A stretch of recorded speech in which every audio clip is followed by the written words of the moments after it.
Well, I just got back from Alexcon and thought that I would share a little bit about my experience there, talk about the show, and share some pictures and video from the event. So folks who weren't able to attend could get an idea of what it's like. And for anybody who was there, maybe just like a fun little kind of recap. This show has been going on for 17 years, and a lot of people maybe don't necessarily know about it because it is a very niche concept. But I think it's a if you know, you know type of show. The folks who go there really love to be there, and there's truly no other event that I've been to that really quite has the same vibe. The show was originally started by Pat and Jeannie Wilshire as a response to San Diego Comic-Con being kind of a pain in the ass. And they wanted to put together a show that was for collectors to meet and buy from artists without having to deal with all the rest of stuff that goes into a major like Comic-Con type of event.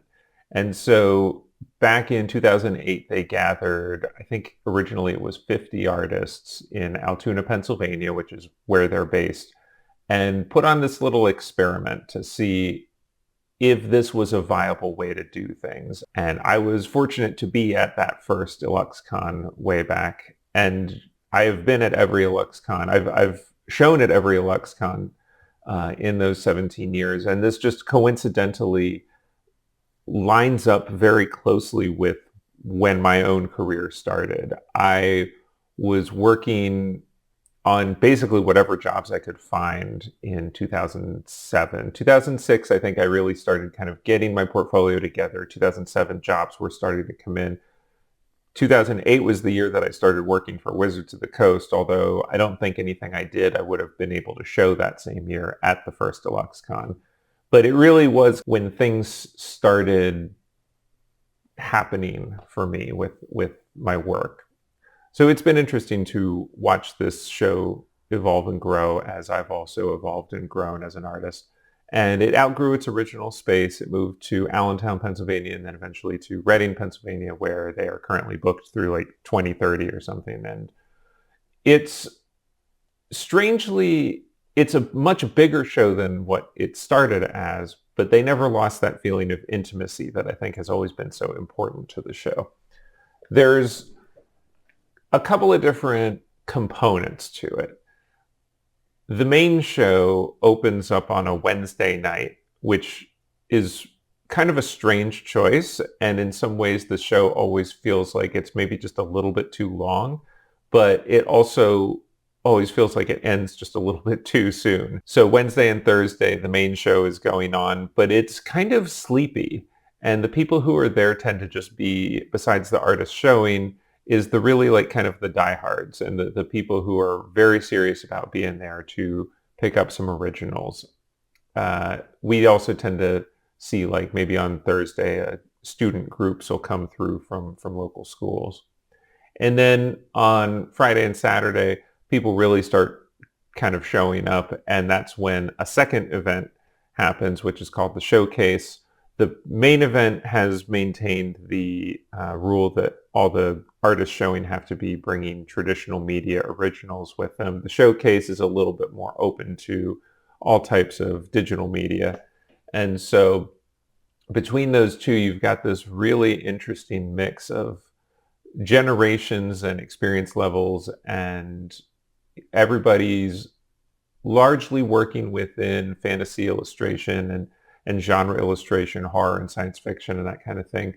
But in recent years, there's also been a lot of folks coming in who are doing more illustration adjacent type of work, personal work that is thematically very similar, but is not necessarily done for clients. It's more like gallery type of work. And so that's been something that's kind of interesting in the way that the show has shifted a little bit, whereas it used to be all like book cover artists and that kind of thing. And now there's a lot more variety as to how the different artists are making their living or what their motivation or intentions are with their work. But one of the big things that's been growing over the years, and at this point seems to be pretty deeply saturated, is how many people work for Wizards of the Coast on Magic the Gathering. And I've found that to be like a huge theme this year in talking to people was a lot of the people who came out were out because of or for that.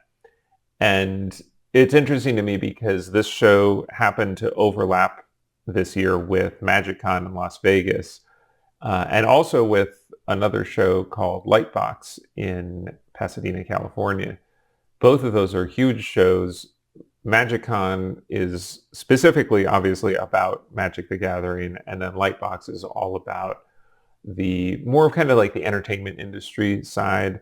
So a lot of concept artists and animation and stuff like that goes on there, but definitely some overlap.